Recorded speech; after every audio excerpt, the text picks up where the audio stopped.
In today's video, I'm going to teach you how to use masking in Framer. Masking is a simple way to control exactly which parts of an image are visible, so you can create clean crops, interesting reveals, and polished layouts without leaving your design canvas. First, open Framer and head into your project. At the top left, look for the Layout tools. Select the Frame tool. This gives you a container that will become the mask.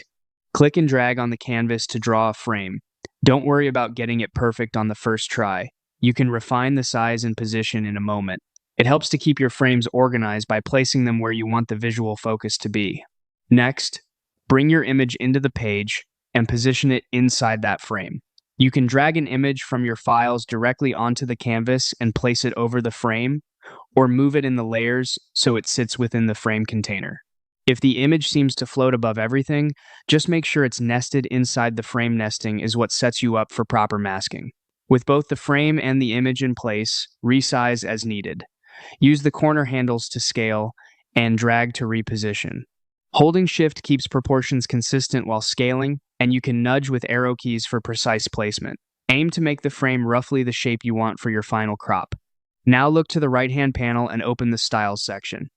Find the mask controls and turn masking on. The frame is now acting as a window, showing only the portion of the image that sits inside it.